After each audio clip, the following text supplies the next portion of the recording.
क्या बड़े भाई दीपक भैया जी के द्वारा 101 रुपए का महान आशीर्वाद मच्छर की पावन धरती से 1 स्वर में सबके नमस्ते प्रणाम स्वीकार हो। बड़ी बढ़िया गीत के संकेत करते हैं। देवों के देव महादेव जी के विवाह जब माई गिरजा जी के साथ है भा सहेलिया आज तो कहीं इसका गिरजा गिरिजा गिरिजा ना आए कहे का गिरजा ये नहीं है तहर बउरा हो दिखाई हम भैया के नहीं कहते सहेलिया कहे माई गिरजा जी से भगवान भोलेनाथ खाते कहे ये नहीं है तहर बउरा हो न रहाय के घर न पहिरे के कपड़ा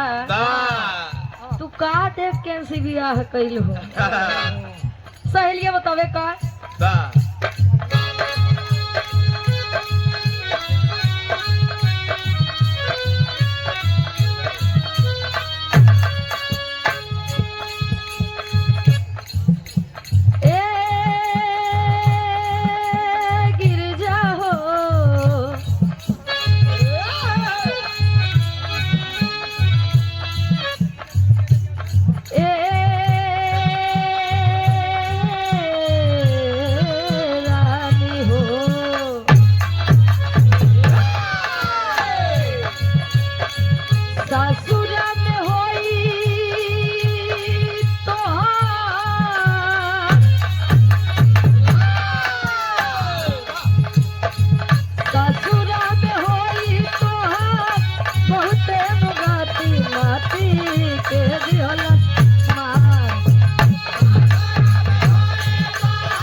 भैया हो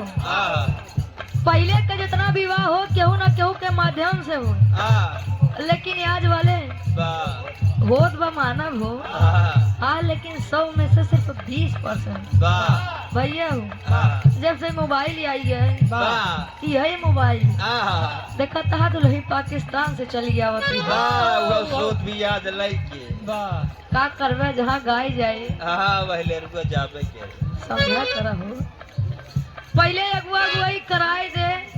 दुल्हन लायक मिल गए ठीक भाई अगर नालायक मिल गए तब अगुआ लगे फोन लगाए दे काहे का भैया तोरे ऊपर इतना यकीन करे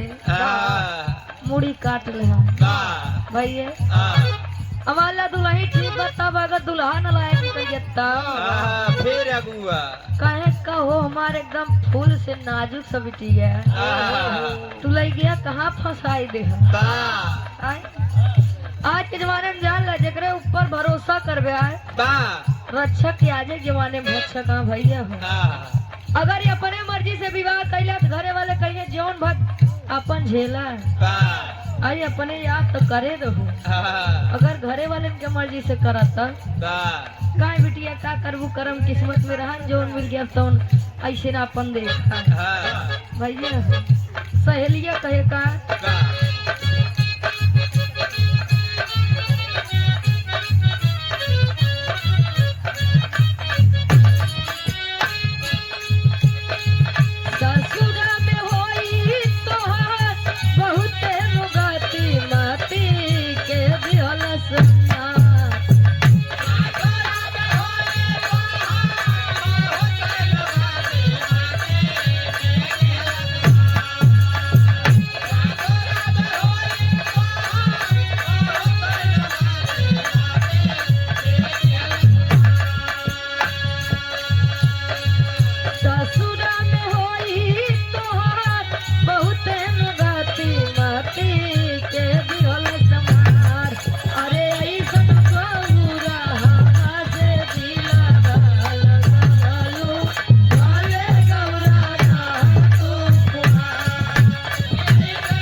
हे हाला हुए दुनिया के मालिक अरे दुनिया के मालिक हो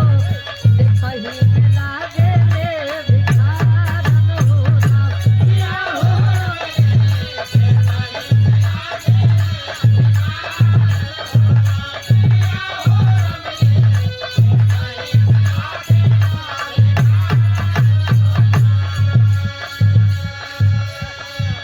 पहिने मृग छाला गाला सपा पाके माला अरे सपा पाके माला हो जटवा में गंगा जी के धारन होला या हो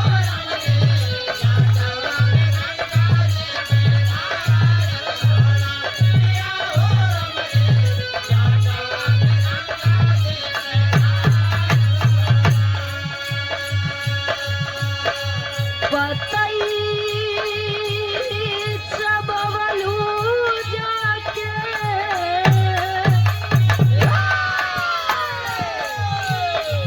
पतई चबवलू जाके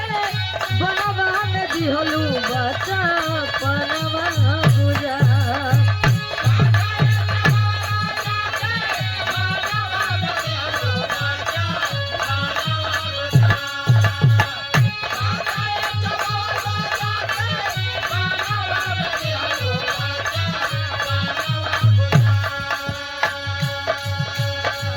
पतई चबवलू जाके